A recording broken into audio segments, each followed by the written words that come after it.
In 1983, when long-sealed plantation records from the Savannah River Valley were finally opened, a team of archivists stumbled on something that didn't fit anywhere in the tidy story. Georgia liked to tell about its antebellum past.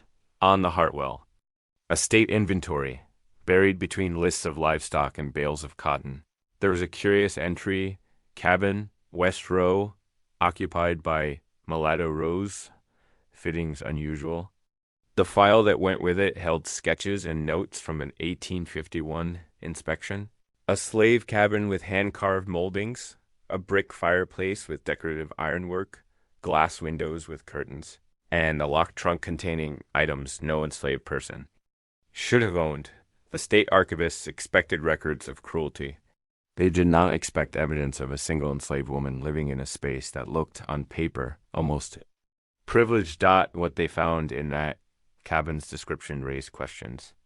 The local authorities would dodge for decades, because according to the notes, what had happened inside that room in 1851 hinted at a conspiracy reaching into the highest circles of Georgia society, a web of lies so dangerous that 5 men would die to keep it hidden, and the Hartwell descendants would later pay to have the records buried again. But the story doesn't begin in an archive. It begins on a humid spring morning in Burke County, Georgia, when everything still appeared perfectly ordinary. In 1851, the Hartwell Plantation stretched across 2,000 acres of rich, dark soil along the Savannah River, about 20 miles southwest of Augusta. It was one of the most prosperous estates in the county, its wealth built on cotton, tobacco, rice, and the forced labor of 143 enslaved people. The main house rose on a slight rise, a 2-story Greek Revival structure with white columns that caught the morning light. Magnolia trees lined the drive, their thick, waxy blossoms perfuming the air each spring. From the front porch, the whole place could be mistaken for a painting of Southern gentility. From behind the house, the truth was easier to see. Too long. Rows of slave cabins stood beyond the main yard, each single-room structure crammed with 6 to 10 people. Dirt floors turned to mud when it rained. Gaps between warped planks let in wind and cold. Smoky. Shared fireplaces were made of mud and sticks. Families received weekly rations of cornmeal, salt pork, and molasses, and worked from first light until after dusk and planting and harvest seasons. On Sundays, Thomas Hartwell allowed them the afternoon for themselves. He considered this proof of his generosity. Thomas had inherited the plantation from his father in 1843. At 38, his neighbors called him a progressive planter. What they meant was that he preferred manipulation and strict routines to constant whipping, though he did not hesitate to use violence when he thought it necessary. He kept meticulous ledgers, attended church every Sunday, and sat on the county agricultural board. His wife, Catherine, brought Charleston polish to the place, fine manners, fine china, and fine connections. They had 2 children, 14-year-old Richard, already being groomed to manage the estate, and 11-year-old Anne, whose days revolved around needlework, French lessons, and piano practice. From a distance, the Hartwell family fit neatly into the picture of respectable Southern life. It was the cabins that told a different story.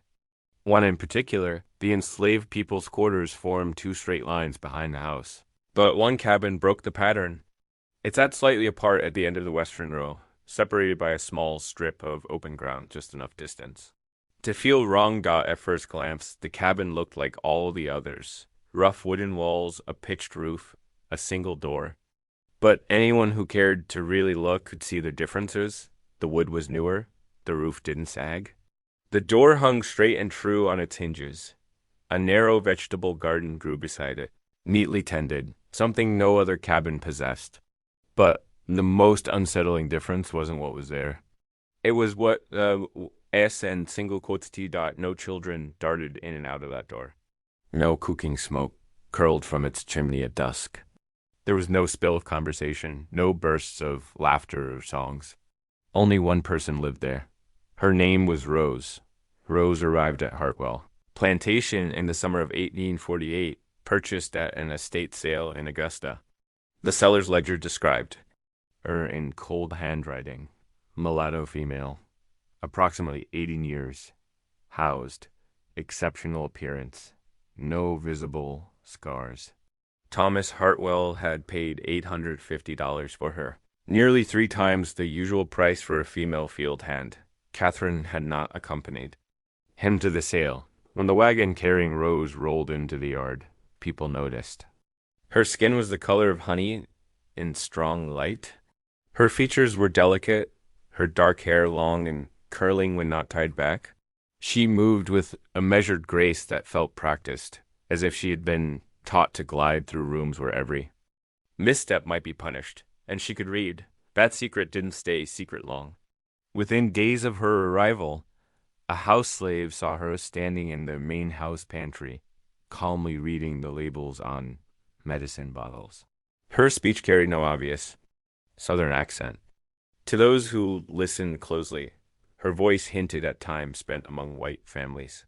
Perhaps even in northern city. At first, Thomas assigned her to the main house to help with sewing and light cleaning. She worked quietly, obediently, drifting at the edges of Catherine's daily routine. But within 2 weeks, Thomas announced a change. Rose would live alone in a cabin. She would perform special duties for the family. He did not explain what those duties were. After that, things around Rose began to shift in ways that did not match the brutal logic of slavery. She no longer appeared regularly in the main house. Yet she was not sent to the fields either. Her clothes were finer than any other enslaved woman's fabric that looked chosen, not handed out from a barrel. Her weekly rations included things others almost never saw: white flour, fresh butter, coffee beans, white sugar. It didn't take long for whispers to begin. Some women said they saw Thomas slipping toward Rose's cabin after dark. Others claimed Catherine's face went hard whenever Rose's name was mentioned. The overseer, a German immigrant named Klaus Fischer, never went near the cabin. He had clearly been told not to when a field hand made a crude comment about Rose. Within Fischer's hearing, the punishment was swift. The man was given 15 lashes and sold to a plantation in South Carolina before the week was out. Rose's isolation would have broken many people. She lived alone in that too-quiet cabin, cut off from the fragile community that formed among the other enslaved families. She attended no gatherings. She joined no whispered prayers over cooking fires. She did not share in the small daily acts of resistance, stolen moments of laughter, slow work, quietly sabotaged tools that helped others feel a sliver of control to them. She became something almost unreal. A beautiful mystery who drifted between her cabin and some secret arrangement with the master. But behind her calm, Rose was watching. She had long ago learned how to move through white spaces without attracting attention, a survival skill honed in households where simply being noticed could be dangerous. On Hartwell Plantation, she watched and listened and stored everything away. She observed the rhythms of the estate when Fisher made his rounds, when Thomas met with neighboring planters, when Catherine took her afternoon rest, when the house. Slaves gathered in the kitchen to gossip. She noted who held real power and who only pretended. Who could be trusted with a secret and who would trade anything for favor. Slowly, she built an invisible map of the plantation's true architecture, not the buildings, but the network of fear and control that kept everything running. At night, she lit the small oil lamp Thomas had provided and wrote in a journal she kept hidden beneath a loose floorboard. The journal was a dangerous object. Writing itself was an act of rebellion. But Rose had learned something important in her years of bondage. The most effective weapons often looked harmless, right? Up until the moment they were used. On the morning of April 3rd, 1851, something unusual happened. Catherine Hartwell did not come down to breakfast. At first, Thomas assumed she was tired. Spring planting brought late nights and early mornings. When the servants had finished setting the table and the food was cooling on its platters, he frowned and sent an older house slave, Dina, to check on his wife. Dina knocked on the bedroom door. No answer. She stepped inside and found Catherine, lying rigidly on the bed, eyes open, staring at the ceiling. Her chest rose and fell. She was breathing, but She did not blink, did not turn her head when Dina called her named out by mid-morning. The doctor had been fetched from Augusta. Dr. Samuel Winthrop had tended the Hartwell family for 15 years. He examined Catherine in private while Thomas paced the hallway outside, hands locked behind his back. After half an hour, the doctor emerged wearing the expression of solemn confidence men like Thomas paid for, a nervous condition. He pronounced, brought on by strain and perhaps an unbalanced diet. She needs rest, reduced stimulation, and a tonic I'll prepare. Thomas accepted this without question. In 1851, Georgia, white women's suffering was often renamed nerves bundled into a story about fragile constitutions and delicate minds. It was easier than looking for real causes, but that evening, after the doctor left and the house settled into a tense quiet, Thomas did something he had never done before. He sent for Rose. She entered the main house just after sunset through the back door, as instructed. Thomas waited for her in his study, surrounded by shelves of books he seldom opened and agricultural journals he read carefully. He closed the door behind her. Mrs. Hartwell is unwell, he said, his tone carefully neutral. She requires care beyond what Dina can provide. You have a gentle manner and a steady hand. You will attend her during her recovery. Rose kept her gaze lowered, as expected. Yes. Sir, you understand this is a position of trust. His voice sharpened slightly. You will sleep in the small room next to her chamber. You will see to her needs, administer her medicine, and report any change directly to me. You will speak of this arrangement to no one. I understand, sir. He studied her for a long moment. Something flickered across his face worry. Calculation, both. Catherine has been under strain, he added slowly. She's been saying things that are not rational. If she tells you anything that seems confused or fanciful, you are not to repeat it. Do you understand? Yes, sir. He dismissed her with a wave. The small room Thomas had assigned her was barely large enough for a narrow bed and a washstand, but it had a window and a door that shut. Compared to her cabin, it felt almost extravagant. Catherine lay in the adjoining bedroom. Blonde hair spread across the pillow, hands folded on the coverlet. Her eyes were open but unfocused, like someone who had fallen into a deep pool and never quite surfaced. Mrs. Hartwell, Rose said softly, I am here to care for you. For a moment, there was nothing. Then Catherine's eyes slowly sharpened and found Rose's face. When she spoke, her voice was a thin whisper, but the words made Rose's blood go cold. He killed her. Catherine murmured, You look just like her. He killed my sister, and now he has brought you here to remind me. Rose's posture did not change. Her expression stayed smooth the way she had trained it to. But inside, her mind spun. She had never heard a single mention of Catherine having a sister. The Hartwell family story, as the enslaved community understood it, contained no tragic drowning, no lost fiancé, no dead woman at all. You should rest, ma'am, Rose said gently, lifting a damp cloth to Catherine's forehead. The doctor said you must rest. Catherine's hand shot out, gripping Rose's wrist with surprising strength. Her eyes were suddenly clear, painfully aware. You don't understand, she hissed. He will do the same to you. He can't help himself. I have tried to warn others, but they put me in this bed and call me hysterical. You must leave this house. You must run while you still can. Footsteps sounded in the hallway. Catherine's grip released. Her face emptied, slipping back into that blank stare as the door opened and Thomas stepped inside, carrying a glass of dark liquid. Her medicine, he said, handing it to Rose. See that she drinks all of it. The bitter smell of laudanum rose from the glass. Catherine swallowed obediently. Within minutes, her eyelids drooped and her breathing slowed. Thomas watched until he was satisfied, then gestured for Rose to step into the hall.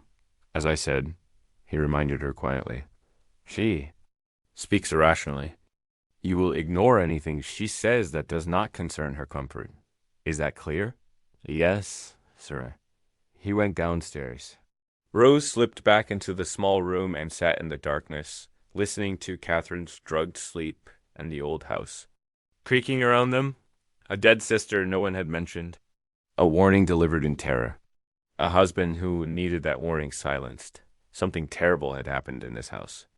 Catherine believed it would happen again, and rose alone in a narrow bed between the master and his wife. With a hidden journal beneath a cabin floorboard and a face that apparently resembled the dead, Woman's understood that whatever had happened before was no longer just a story. She was inside it now. The next morning, Rose began to search for answers dot by daylight. She moved through the Hartwell house as a quiet shadow, preparing trays for Catherine, changing linens, reading softly from devotional books while her mistress drifted in and out of laudanum-heavy sleep.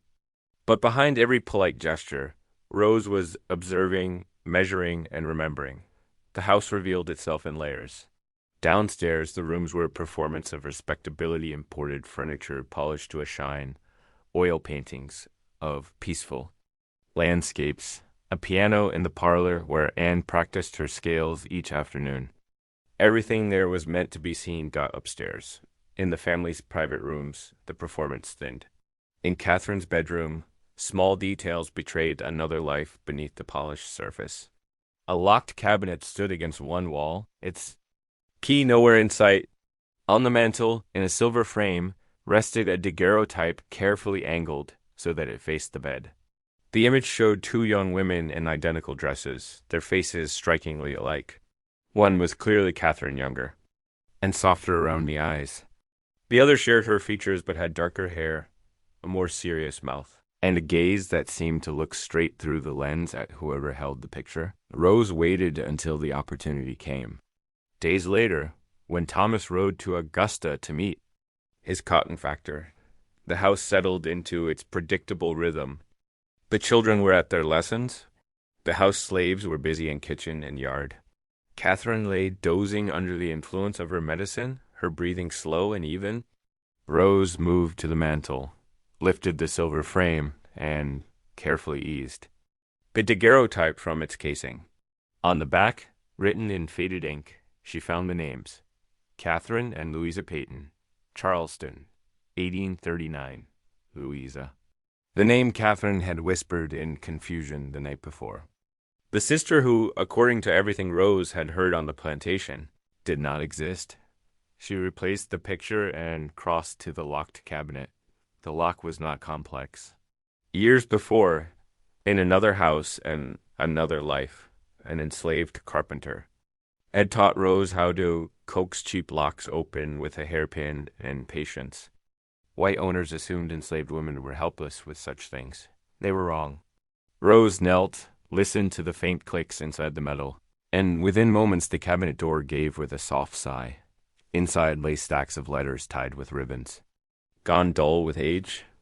All were addressed to Catherine in a flowing feminine hand. Rose took one from the middle of the bundle and unfolded it with care. The voice that emerged from the page was warm and intimate. Dear sister.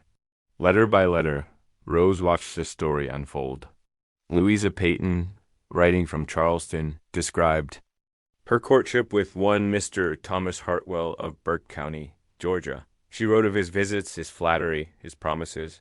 She confided her conflicting feelings, her unease about plantation life, her father's insistence that Hartwell was an excellent match, her own attempts to be dutiful despite an unspoken dread. Over months, the courtship ripened into an engagement. Louisa described choosing fabrics for her wedding dress, planning a move to the country, trying to convince herself that leaving her coastal city for river land would bring happiness. Then, the letters stopped. The last one was dated November 7th, 1841, barely 2 weeks before the planned wedding. In it, Louisa wrote about finishing final preparations and feeling nervous about married life. But there was no hint of disaster. After that, nothing. No wedding announcement. No letter of joy or sorrow.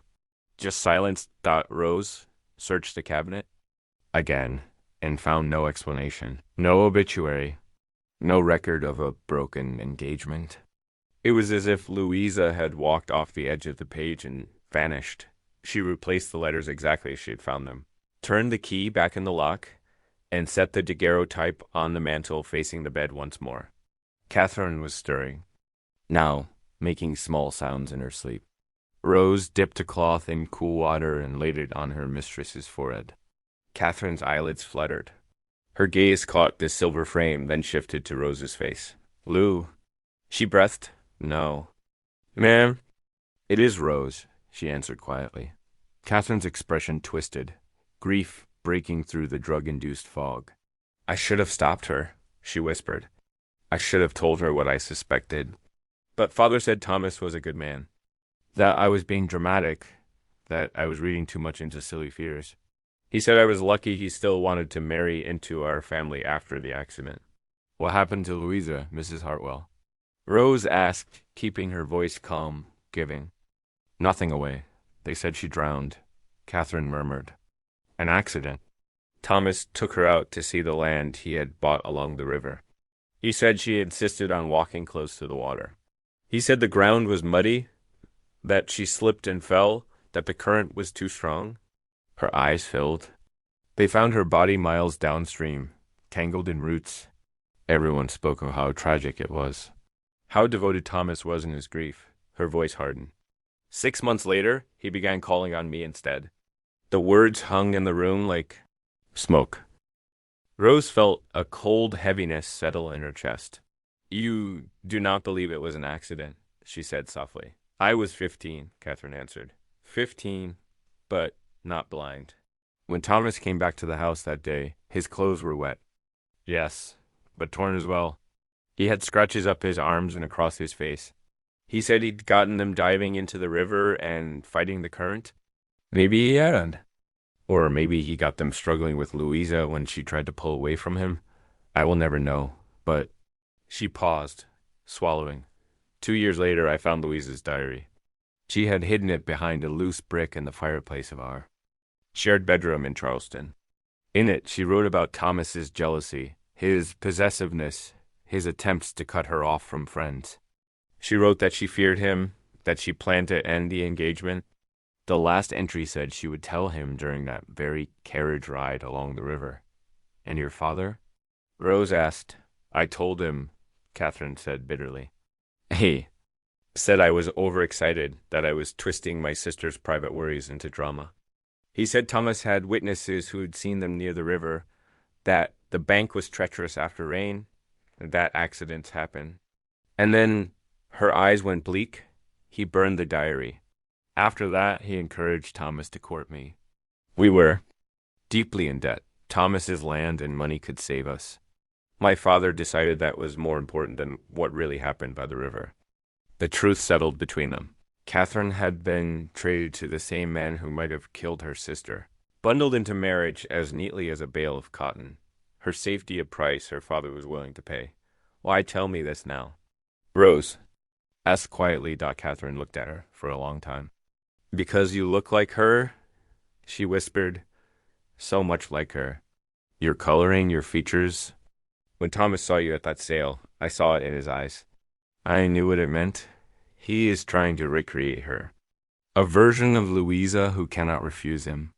One who can never embarrass him, never break an engagement, never escape. A woman who is legally his property in every way."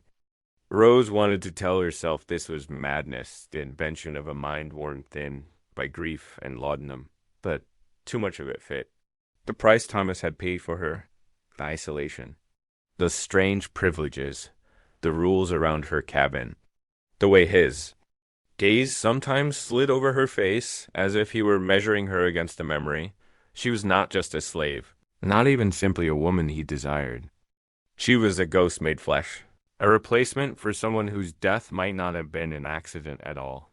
Over the next few days, Rose continued to care for Catherine with gentle efficiency, but she also began to gather more pieces of the puzzle. The house slaves were an unexpected well of knowledge.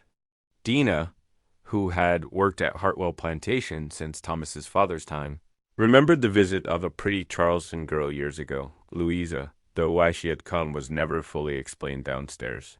Rose listened as Dina described a nervous young woman who kept glancing over her shoulder, and a young planter whose smiles never reached his eyes. Dina recalled the day Thomas returned from the river, soaked and shouting for help, and how the men later brought back a torn, drowned body.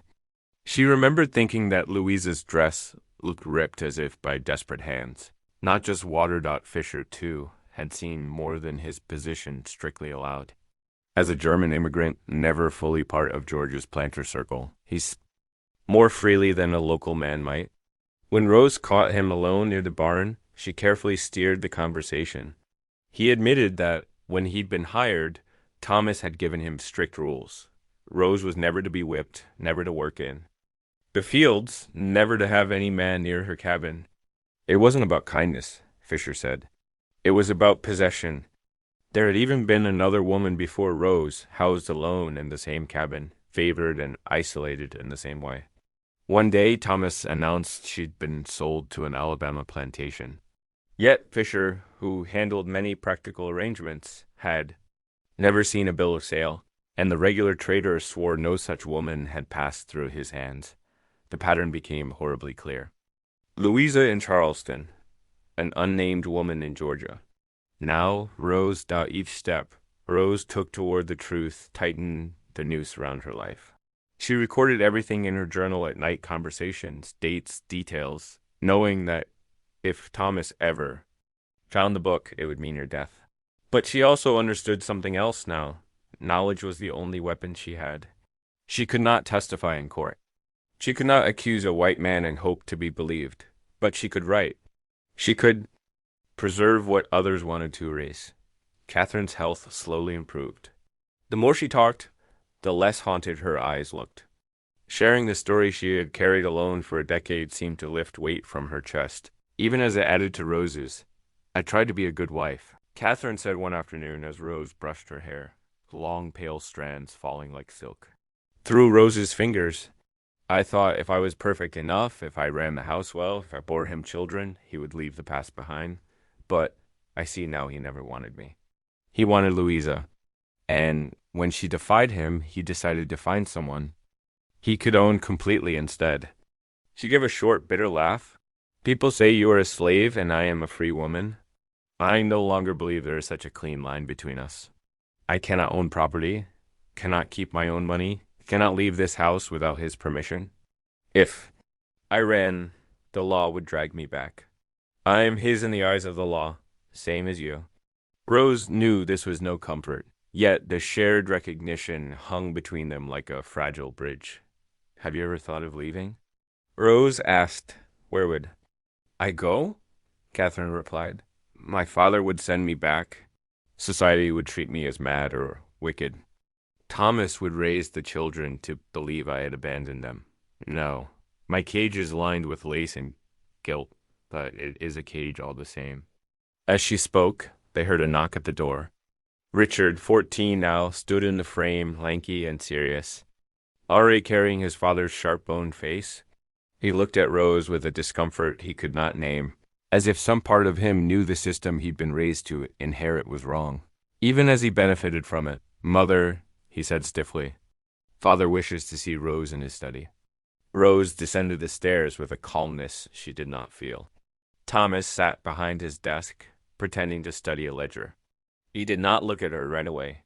When he finally raised his head, his expression was smooth, but his eyes were harder than she had ever seen them. Dr. Winthrop credits you with Catherine's improvement, he said. He says you have been attentive and soothing. That pleases me. Thank you, sir. He also says the medicines have loosened her tongue, that she talks freely, that she shares stories. His gaze sharpened. I wonder what she has been saying. I wonder what you have heard. Rose met his eyes just long enough to show polite attention, and then dropped her gaze again. She speaks of many things, sir. Childhood, Charleston, worries about her children. The doctor said that is to be expected. Thomas rose and walked to the window, putting his back to her. You are an intelligent woman, Rose. You were educated in Philadelphia, were you not? A Quaker household. Most irregular. Her pulse stumbled. She had never told him that. The past she thought buried had been quietly unearthed. People like that fill servants' heads with dangerous ideas. equality, freedom, rights, nonsense that has no place here.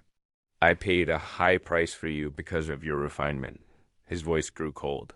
But if I believed you were carrying northern poison into my household, stirring up my wife's imagination, recording my affairs, he turned. That would make you a danger to everything I own. The threat was clear, dressed up in civilized words. Catherine's sister died by accident, he said flatly. That is the only story anyone needs to hear. If my wife says otherwise, that is her illness speaking. If you repeat such talk, I will know you for an ingrate and a traitor. And I deal harshly with traitors. Yes, sir, Rose said, because there was nothing else she could safely say. When she left his study, she understood two things with terrible clarity. First, he knew she had been asking questions. Second, he was afraid not enough to confess, but enough to threaten. An innocent man would have laughed at the idea of conspiracy. Thomas Hartwell had gone digging into her past instead. That night, as the house settled around her, Rose lay awake listening to the groan of beams and the faint tick of the clock downstairs. Sometime after midnight, she heard footsteps in the hall. They paused outside Catherine's door, then moved on. Rose slipped from her bed and crept to the window. Outside, a lantern bobbed through the dark, making its way toward the slave cabins. Even in the shifting glow, she knew the shape of the man carrying it. Thomas was heading toward her empty cabin. Fear cut through her like ice. If he searched her things and found the journal, everything would end tonight. There would be no law, no mercy, no time. She stole down the back stairs and slipped into the humid night. The smell of magnolia and river mud thick in the air. The cicada's shrill song covered her footsteps. She reached the clearing just as Thomas lifted the latch to her cabin, the lantern's light spilling over the threshold. She had seconds to act. Mr. Hartwell? She called, letting her voice come from behind him as if she had just arrived from another cabin. Is something wrong, sir? He spun, anger flaring across his face before he smoothed it away. Rose, what are you doing out here? I woke and remembered I'd left my needlework in the cabin. She lied smoothly. Mrs. Hartwell will ask for it in the morning. I did not wish to disturb you at such an hour. He stared at her, searching for a crack in the story. I came to ensure your cabin was secure, he said at last. There have been reports of prowlers. I wish to check the door. It was a ridiculous excuse. Slave cabins did not have locks. Planters did not patrol them in the middle of the night. But they both pretended to accept it because the alternative was to admit that he had come searching her private space, hunting for written evidence of his guilt. That is very thoughtful, sir, Rose murmured. As you can see, everything is in order. He stepped back from the doorway. Return to the main house. From now on, if you need anything from your cabin, you will ask permission in daylight. It is not safe for a woman to walk alone at night. Yes, sir. She walked away, spine straight, feeling his gaze on her until she turned the corner. Only then did she let herself shake. He was searching. He had not found the journal tonight. But she could not count on luck twice. When she crept back into the main house, Catherine was awake, clutching the edge of her coverlet with white-knuckled hands. I heard him, she whispered. Was it Thomas? Yes, he went to my cabin. Catherine's face went chalk-white. He knows. Rose, you must stop. He will kill you. I have seen how he behaves when cornered. That is how Louisa died after she told him she would not marry him. Within a day she was dead. Rose sat on the edge of the bed, breaking the invisible line between mistress and slave. Then you must help me, she said. Tell me everything you remember about that day. Every detail. If something happens to me, you must be able to tell the story. Not rumors, not fragments. The whole truth. Catherine stared at her for a long time, then nodded. In the dim light, with the house around them breathing and creaking like some great animal, she began to speak. As Rose listened, she understood that she could not wait for Thomas to make his move. The game had already started.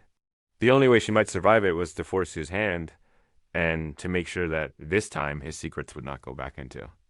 the dark with the woman he had chosen dot in the days that followed Catherine's fashion. Rose lived between two worlds, one where she performed the duties of a quiet, obedient caretaker, and another where every breath she drew added to the weight of dangerous knowledge pressing against her ribs. She rose early, braided her hair, prepared breakfast trays, aired linens, and read softly from religious texts. Yet underneath the practiced calm, she listened for the sound of Thomas's footsteps, for the creak of floorboards at night, for the whisper of danger she now expected at every turn. Catherine's recovery had slowed, but her voice had strengthened. Each day she confided more, as if years of silence were bleeding out through the cracks in her composure. Rose noticed that speaking truth after hiding it for a decade seemed to steady rather than unhinge her. Sometimes Rose wondered whether Catherine had been driven mad by doubt, not by grief. And that certainty was the medicine she had been denied. But truth was a knife with two edges. Every detail Catherine revealed carved a deeper outline of the man Rose now lived in fear of. While Catherine slept, Rose continued her careful investigation. She learned long ago that answers often came from those forced to watch quietly from the sidelines.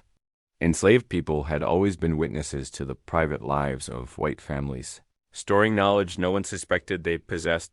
Dina, the older woman who ran the kitchen with iron, efficiency gave Rose the most vivid memories. She had served on the plantation since Thomas's father ran it.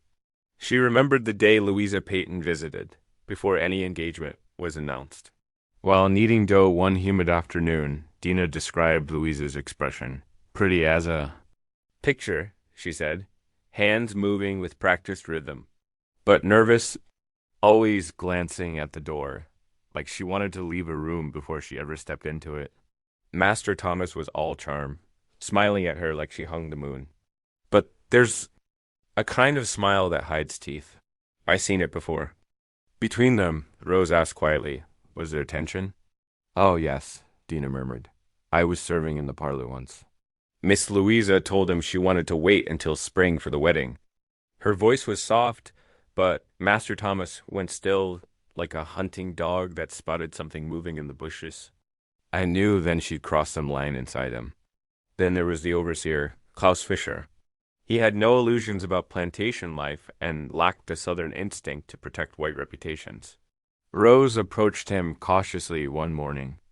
As he supervised repairs on the barn roof, Mr. Fisher, she said, did the master ever keep another woman in that cabin before me? He hesitated. His face told her he had expected this question long before she asked it. There was another, he admitted in a low voice. A year before you came. I was told she'd been sold to Alabama, but I never saw papers. And the trader denied it, his jaw tightened. Some things you learn not to ask about. Rose knew the danger of pushing too far. A careless inquiry could get Dina whipped, Fisher dismissed, or herself dead. Still, she gathered each fragment like a stone for the foundation of something larger, something she would need when the moment came. Each night, Rose wrote. She waited until the house fell silent, then lifted the loose board beneath her cabins, bed and slipped her journal into her lap. The pages grew thicker with ink testimonies, suspicions, dates, details. She was writing her survival guide, but after Thomas's visit to her cabin, she knew she could not keep the journal there anymore. Every moment it remained hidden on his property was a blade hanging over her head. She had to move quickly, quietly, deliberately. Catherine noticed Rose's tension long before anyone else. One afternoon, as Rose brushed her mistress's hair, with slow, steady strokes, Catherine watched her in the mirror. You never look down when you're afraid, Catherine said softly. You look at everything, as if you're reading the air? Rose paused. Do I? Yes. The first time I saw you, I thought, here is a woman who sees more than she lets on. That frightened me at first. Now I think it may be what saves you. Rose resumed brushing.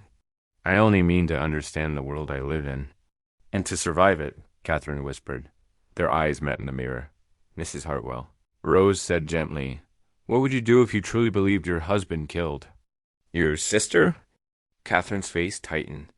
She closed her eyes and inhaled through trembling lips. I would do what I should have done years ago. Tell someone.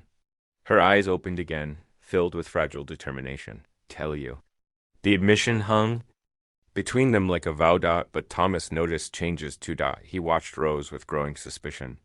His eyes followed her through rooms.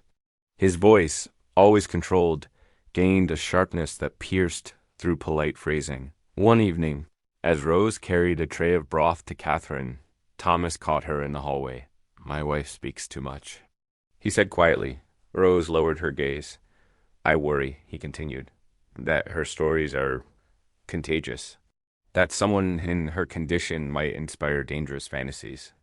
You must understand, Rose, that I cannot have anyone encouraging her delusions. Yes, sir, she murmured. I hope so, he said, because if I believed you were repeating her inventions or worse, embellishing them, his eyes hardened, there would be consequences. She felt the threat like a cold hand closing around her throat. That night, she heard footsteps again. The same slow, deliberate tread in the hallway. They paused outside Catherine's door, then moved toward her small room. Rose lay perfectly still, eyes closed, breath shallow. The shadow beneath her door lingered, then retreated minutes later. She saw the lantern glow outside her window. Thomas was heading to her cabin once more. She only survived because she moved. Faster than fear. When she returned from the confrontation outside her cabin, still shaking, Catherine was awake. Rose sat beside her and told her what had happened. Catherine's fear turned to resolve. You cannot stay here, she whispered. You cannot wait for him to decide your fate. What choice do I have? Rose asked. A choice Louisa never had, Catherine replied. You know the truth. You know what he is? The truth was this. Rose was no longer hiding from danger. She was standing in the center of it, and so she made a decision that would change everything, not just for herself, but for the Hartwell family, for the plantation, and for the record that would survive more than a century later. She would not wait to be destroyed. She would strike first. For 3 days after the midnight encounter at her cabin, Rose moved like a woman threading a needle through storm winds slowly, carefully pretending calm while the world around her shuddered with danger. She took Catherine's temperature, refreshed her linens, and read prayers from the family Bible with soft steadiness. Even as her heartbeat drummed warnings beneath her composure, Thomas, meanwhile, became a man divided. He acted as though nothing unusual had happened, yet his eyes betrayed him. They flicked toward Rose too quickly. They lingered too long. He was watching her for signs of rebellion or fear or guilt signs he himself had planted in the soil of the house. Rose understood then that survival required more than observation. She had to act. To stay still was to drown in the same river that had taken Louisa, or been used to make Louisa disappear. The question was not whether she would fight back. It was how the first step was to restore Thomas's sense of control. Rose. New men like him required the illusion of power the way they required air. If she moved too openly, he would crush her at the first opportunity. If she moved too quietly, he might attack out of paranoia alone.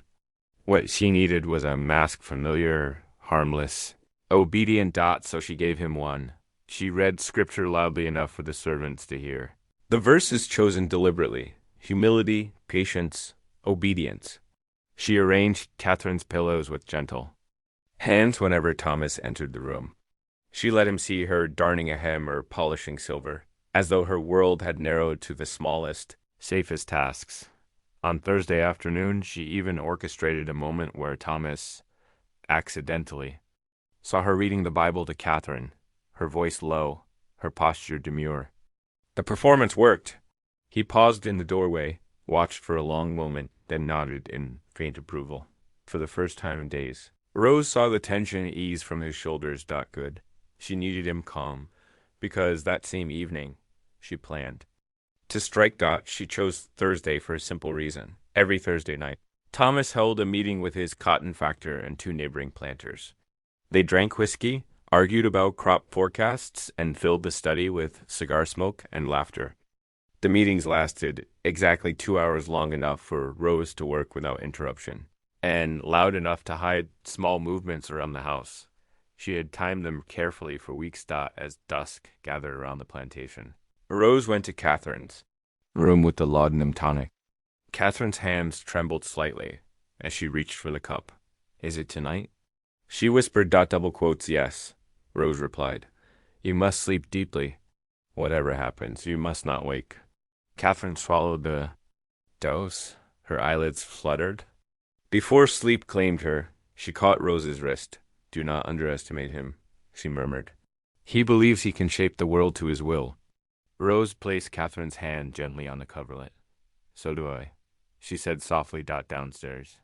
The house vibrated with the deep laughter of men who believed the land and everyone on it belonged to them. Rose entered the kitchen, where Dina was wiping down the long wooden table. Mr. Hartwell asked for fresh coffee. Rose announced loud enough for the others to hear. For the gentleman in the study, this, too, was part of the plan. Witnesses would later confirm Rose had gone to the study on Thomas's own request. She prepared the tray, coffee pot, cups, small bowl of sugar, and from beneath her apron, she took the journal wrapped tightly in oilcloth to protect it from damp and tied the string. With steady hands, her entire life rested inside that bundle. Her memories, her investigations, her accusations, her one. Weapon she carried the tray to the study door and knocked. Enter, Thomas called. She slipped inside. 4 men sat around the desk amid cigar haze and open ledgers. None looked at her for longer than a heartbeat. A slave woman pouring coffee was as noteworthy as a breeze through the curtains. Perfect. She needed to be invisible when she asked. Permission to leave. Thomas waved her away without looking up. She walked out of the study, turned the corner, and did not go upstairs. Instead, she slipped out the back door into the humid night. The moon was hidden behind drifting clouds, the air heavy with the scent of magnolia and river mud. Darkness wrapped itself around her, like a borrowed cloak. Moving quickly. She went to her cabin and retrieved the oilcloth bundle from its hiding place. Then she crossed the western field and reached the slope that led to the Savannah River. The river roared softly in the night, swollen with spring rains. Here on this bank, Louisa had supposedly slipped and fallen. Here on this bank, Thomas had returned alone. Tonight, it would hold a different story. Rose knelt and arranged the scene with careful, deliberate precision. She tore her shawl and snagged pieces on low branches. She scuffed the mud to suggest a struggle or a slip.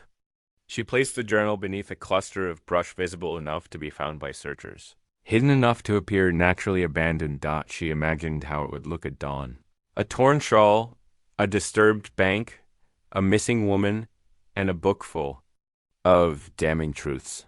Either Thomas would be forced to face investigation, or his lies would finally choke him. She had taken back control in the only way she could. Returning to the main house, she found Dina still awake in the kitchen. The older woman looked up sharply. Child, what have you done? Nothing yet, Rose said. Tomorrow morning, if I'm not at breakfast, tell Mr. Fisher that you saw me walking toward the river at dusk. Tell him I did not answer when you called. Dina's breath caught. That's a dangerous game. It's the only one I have a chance to win. Dina studied her face, saw the resolve there and sighed. I'll do it. God help us all. Hours later, Rose lay in her narrow bed in the small upstairs room, listening to the house fall silent. The men ended their meeting. Thomas checked on Catherine. He paused, as always, outside Rose's door. She kept her eyes closed, breathing steadily until his footsteps moved away. Only then did she allow herself to think. Tomorrow decides everything. If they found the journal before Thomas could destroy it, she might live.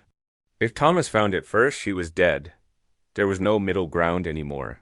And as dawn began to soften the edges of the sky, Rose knew the moment of reckoning was nearly upon her. Rose woke to shouting. For one disorienting moment, she thought she was still dreaming, the echoes of her plan weaving through her sleep. But then she heard the hurried footsteps on the porch, the pounding on the front door, the sharp calls of men outside, and she knew the storm she had summoned had broken. Catherine stood in Rose's doorway, her hair unpinned and her shawl thrown hastily over her nightdress. Her face was white with fear. What is happening?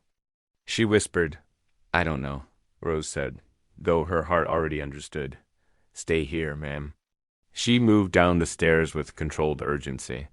In the hallway, Thomas Hartwell was pulling on his coat, his face a mask of focused alarm. Klaus Fischer burst through the door a moment later, breathless. Mr. Hartwell, Fischer gasped. Dinah says she saw Rose walking toward the river last evening, acting strange. We need to search the riverbank at once. I fear she may have. He stopped himself, but the implication hung heavy in the air. Drowned. Run away. Met with foul play. Thomas's eyes sharpened. I see. He turned sharply. Gather the men. Search the riverbank immediately. Rose stepped from the shadows, choosing her moment. I am here, sir. Every head turned. Fisher exhaled in visible relief. Thomas, however, stilled, not with comfort, but with something closer to disappointment. Rose, he said slowly. Dinah claimed she saw you near the river at dusk. I went for a walk after delivering coffee to your study, she replied, her voice steady. The air was cool and Mrs. Hartwell was sleeping. If that was improper, I apologize. Fisher shook his head in confusion. Dinah said you did? Not respond when she called. I was deep in prayer, Rose said quietly. Perhaps I did not hear her. Thomas's gaze bored into her. He was searching for cracks, for fear, for guilt. Rose gave him nothing but humility. Satisfied or not, he turned to Fisher. Since the alarm was raised, we should still check the riverbank, ensure no one else is missing. Rose's pulse hammered. This was the crucial moment. Once they found the stage scene, her torn shawl, the disturbed mud, the hidden journal, the world would begin to tilt. She stood completely still while Fisher gathered a group of enslaved men and hurried toward the river. Thomas remained in the hallway, his face composed but rigid beneath the surface. Catherine came halfway down the stairs, her eyes flicking anxiously between the two. Minutes passed, then footsteps running. Fisher reappeared, carrying something wrapped in oilcloth. Mr. Hartwell, he said, his voice strained. We found this by the riverbank. Rose felt her breath catch. Thomas's face drained of color. What is it? He demanded. Fisher hesitated. There were signs someone had been there. Mud disturbed. Cloth caught on branches. And this, he lifted the bundle. A journal. Hidden, but not well. I read a few lines. Sir, it mentions a woman named Louisa. Catherine gasped softly on the staircase. Thomas lunged forward and snatched the bundle from Fisher's hands with a force that shattered his calm facade. That is private property, Thomas snapped. You had no right, sir, Fisher interrupted, voice steady, though his hands trembled. The journal describes events, accusations. If there is any truth in it, the sheriff must be notified. Thomas's rage erupted. You forget your place. You forget to whom you are speaking. Fisher stood his ground. I am speaking as a man who has a conscience. The words stunned the room. Even Rose felt time pause. Thomas's voice dropped to a venomous whisper. This journal is nothing but the lies of an ungrateful slave. And if she has written fantasies to destroy my reputation, I will see her whipped, sold, or Catherine stepped forward. It is not lies. She said softly. Everything stopped. Thomas turned toward her, slow and lethal. Catherine lifted her chin, pale but resolute. The journal contains my words, she continued. My memories. My suspicions about my sister, Louisa's death. I have remained silent for 10 years. I will not remain silent now. Thomas took one step toward her, and that single movement radiated danger. Catherine, he said, his voice trembling with fury. You are unwell. This is madness. No, she replied. What is madness is pretending I imagined everything. What is madness is believing no one will ever question you. Rose met Fisher's eyes from across the hallway. In them, she saw something flicker. Conviction. Double quotes, Mr. Hartwell. Fisher said, turning toward the door, I am taking this journal. To the sheriff? No, Thomas barked. You will give it to me. But he had already lost. His overseer stepped back. If the journal is worthless, as you claim, then you have nothing to fear from an investigation. Thomas's hand twitched toward the pistol in his coat. Rose froze. Catherine inhaled sharply. Fisher steadied himself. Don't, Fisher. Warned, voice low. The men outside heard everything. If you shoot me now, you confirm the journal. Thomas's face contorted, not in fear, but in something worse. Understanding, he was trapped, humiliated, cornered by a woman he had tried to remake and another he had tried to break. Finally, with a choked sound that was neither word nor breath, Thomas stepped back. Get out, he hissed. All of you. He pointed at Fisher. You are fired. He pointed at Rose. You are sold. I'll have the traitor here by noon. He pointed at Catherine. And you return to your father. This marriage is over. Then he turned and slammed his study door so hard the windows rattled for a long, heavy moment. No one moved. Catherine sagged against the banister. Tears sliding silently down her cheeks. Fisher held the journal as though it were a living thing. Rose inhaled, slowly her first full breath in days. What happens now? Catherine whispered. Fisher swallowed. I take this to the sheriff. Whatever he chooses to do, at least the truth is recorded. And Mr. Hartwell cannot bury it. Rose nodded. Her plan was no longer a secret weapon. It was a spark, and the fire had begun. Thomas Hartwell did not come out of his study for the rest of the day. His footsteps, once dominant and rhythmic throughout the house, ceased entirely. The thick mahogany door remained shut, and the plantation accustomed to the constant pressure of his oversight fell into a strange, expectant hush. It was as if the air itself held its breath, waiting for a man who had lost control of everything he believed immovable. Inside that silence, life on the plantation began shifting in ways that were small yet unmistakable. Fisher left the main house carrying the journal, his jaw tight, his eyes forward. He did not ask Rose or Catherine to accompany him. He understood the danger of involving them further. But before stepping off the veranda, he looked at Rose with a solemn certainty. I will not let this disappear, he said simply. Whatever happens next, the truth will be known. And then he walked down the long drive toward town. Rose watched until he vanished among the trees. Only after he was gone did she feel the trembling in her knees. The sheriff arrived that afternoon. Sheriff Daniels, a large man with a sun-reddened face and the easy confidence of someone who had long ago decided where his loyalties lay, sat in the parlor with Fisher for nearly an hour. They spoke quietly, voices rising only once or twice, as though Fisher was pressing points the sheriff preferred not to hear. Rose wasn't called to speak. Neither was Catherine. She listened from the upstairs hallway, straining to distinguish words through the muffled air. But all she could glean were tones: doubt, insistence, frustration, and finally, resignation. When the sheriff left, his expression was troubled, not sympathetic, not convinced.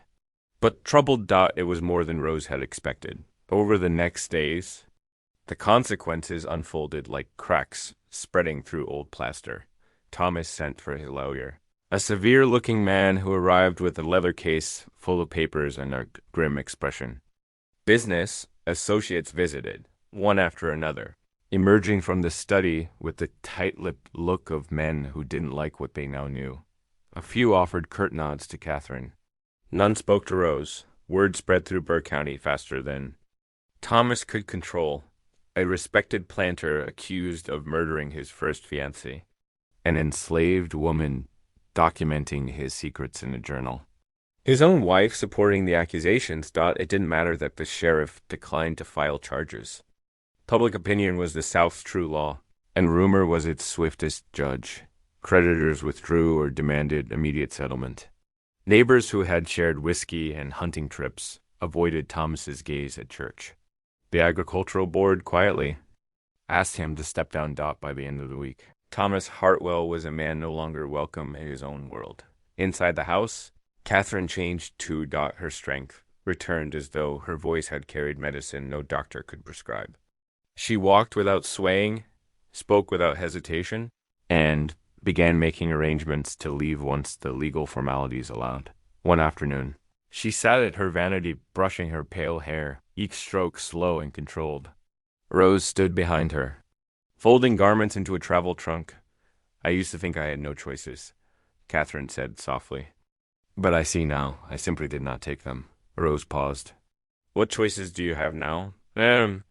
Catherine met her eyes in the mirror. I can leave. I can speak the truth.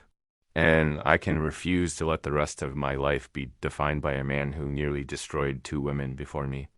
2 women, Louisa and Rose. They understood each other then, not as mistress and slave, but as survivors of the same man's violence. Thomas, meanwhile, was unraveling. He stopped shaving, stopped eating much. He no longer walked the grounds. The plantation that once bent itself around his will seemed to shrink away from him. Servants moved quietly, avoiding the study. The children whispered when they saw him, unsettled by this diminished, brooding version of their father. Rose caught only glimpses of him now and then, pacing behind closed curtains, sitting motionless at his desk, staring at nothing. The man who had once seemed impossibly powerful now looked like someone trying to hold together a house built on sand. He was afraid, and fear, she knew, made dangerous men desperate. On the 10th day after the journal's discovery, everything changed. A meeting was held in the study. Thomas, his lawyer, 2 local businessmen, and an investor from Savannah. The conversation rose and fell sharply, punctuated by splintering anger and low, panicked pleas. The children hid upstairs. Even the house slaves paused their work, listening. When the door finally opened, the men filed out grim-faced, leaving Thomas alone. That evening he announced his decision. He was selling the plantation, not part of it. Not leasing fields. The entire estate land, house, equipment, livestock, everything he would leave. Georgia for Texas within the week got it was a practical move. Texas was full of men looking to run from past mistakes. And land there was cheap, plentiful, and distant from scandal. But to those who knew him, the truth was clear. Thomas wasn't leaving to rebuild. He was fleeing. Rose expected him to send for her that night, to confront her, threaten her, or attempt something worse before she left his grasp. Instead, he did nothing. He didn't speak to her, didn't look at her, didn't come near her. It was as if she had become the ghost he once tried to resurrect. Dangerous, untouchable. A reminder of his crimes, but silence could be as ominous as rage. Rose slept poorly, always listening for footsteps that never came. 3 days before his departure, Thomas finally acted, but not as she expected. He summoned Fisher and handed him a document. A legal bill of sale transferring Rose to a slave trader bound for New Orleans. He didn't deliver the message himself. He didn't face her. He simply issued orders from behind his closed door, as though ashamed to look at the woman who had exposed him. But fate had shifted. The sale never happened. The trader, upon hearing Rose was a writer of journals, refused the purchase. A slave who wrote, especially one who wrote dangerous things, was a liability no trader wanted. And in the strange space left by Thomas's unraveling, something new emerged. Fisher Stern, and painfully principled approached Rose with an offer she had never dreamed could be real. I used my savings, he said hesitantly, and Mrs. Hartwell's father contributed the rest. The papers have been filed with the county. He handed her an envelope. Her hand shook as she opened it. Manumission papers. Her freedom? She stood there staring, breath caught, the world narrowing to a thin, bright line on a crisp page. I cannot undo what was done to you, Fisher said quietly. But you saved lives here, including mine. You deserve the chance to choose your own path. Rose looked from the papers to the man who had risked his livelihood for her, and then to Catherine standing behind him with tears in her eyes. For the first time since arriving at Hartwell Plantation, Rose felt her future rather than close in. A door was opening, slowly, precariously but undeniably, and she intended to walk through it in the final week before Thomas Hartwell's departure. The plantation felt like a body preparing to shed a diseased limb. Workers moved quietly, their steps quick and efficient, as though afraid the ground itself might crack beneath them if they stayed still too long. Wagons creaked through the yard, carrying trunks, ledgers, crates packed by trembling hands. Even the animals sensed something shifting. The horses tossed their heads nervously, and the dogs barked without reason. Rose did not go to the main house unless required. She felt the air tightening around her, tension coiling like a snake ready to strike. Thomas remained locked in his study, emerging only to speak in clipped tones to his lawyer or bark orders at servants who didn't dare meet his eyes. His once polished appearance deteriorated. Stubble shadowed his jaw. His waistcoat hung wrinkled. His boots muddied from pacing the yard at night. That he was a man hollowed out, not by guilt, but by exposure. Rumor had dissolved his standing.